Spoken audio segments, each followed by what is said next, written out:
Poland's Energylandia is building the world's first ground-up RMC I-Box coaster that was set to open in 2020. Though since they were ahead of schedule, the park stated that it could open early. Those chances went down a bit on Sunday as part of the structure collapsed in the face of heavy winds. Today I'm going to look at how this could happen, if it's happened before with other rides, and what it could mean in terms of delaying its opening.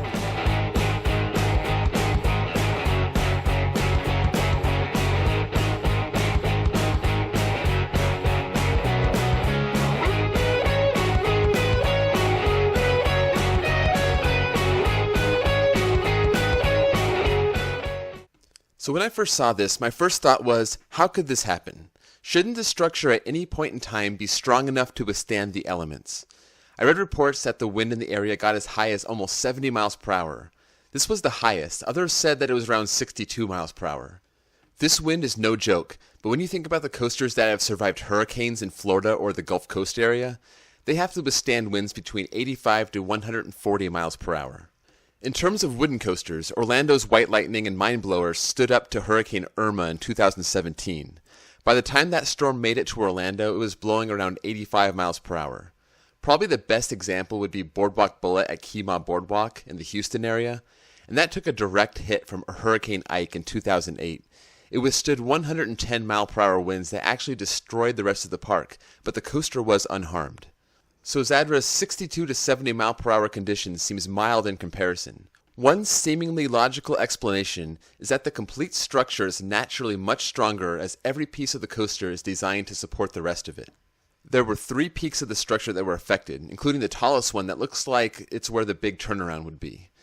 The woodies I mentioned before that withstood hurricane force winds are less than half the height of Zadra, but the tallest peak that collapsed can't be much taller than Boardwalk Bullet.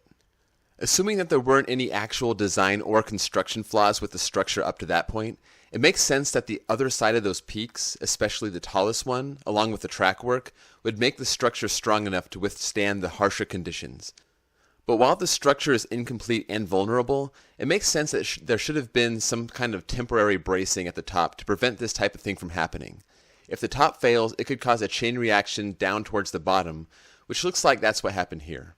Even though the wooden structure has gaps for the wind to pass through, the surface area is still much greater than the minimal support structure of a modern steel coaster, so it's still much more likely to be affected by the wind. A comparable incident would be what happened to Troy at Toverland, which partially collapsed after a windstorm in March of 2007. This was obviously rebuilt, completed, and still stands without issue 12 years later. There's even an article I found in the LA Times where the construction company that built Colossus say a small tornado came through Valencia in 1977 that caused part of the structure to collapse. I'll put a link in the description to that article. So it's very possible that there's just a greater risk involved when a ride stands incomplete, and conditions that wouldn't cause any problems to the finished product could actually bring it down without all of the pieces in place that support each other. As you can see in the pictures, only the top of the structure collapsed. The bottom is still intact, but it's possible that the lower structure was damaged by the top falling onto it. I'm sure the construction crew will assess the integrity of the lower structure to see if they need to repair or even rebuild that part. This process might actually take a while since the government and the insurers might want to be involved in the decision, so they won't necessarily be able to jump right back into construction right away. So how might this delay the opening? It all really depends on the extent of the damage, especially in the lower structure, and the hurdles they'll have to clear to start construction again. Going back to Troy, its opening was in late June, which seems kind of late, but if you look at Phoenix and Booster Bike, both opened in July, so it doesn't seem like this was delayed at all. I also mentioned the tornado with Colossus, but what about the fire that ate a chunk out of the top of the lift while they were converting it into Twisted Colossus? I actually got to witness this firsthand, and it was burning for quite a while, and it left a big gap at the top of the lift once it was put out.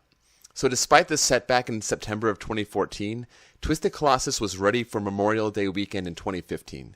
Considering the late June opening of Full Throttle in 2013, and the July openings of their non-coasters the last 2 years, not even to mention whenever West Coast racers might open, Memorial Day weekend, even with the fire, was a big victory for the park.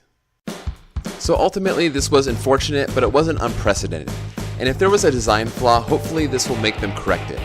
Otherwise, it just sounds like some nasty wind at the most vulnerable point of construction, and it's possible that it may not even set them back that much. So let me know what you think about this, and if there's any more to the story than just a perfect storm of circumstances, and how this could affect its opening. And until next time, I will see you all then.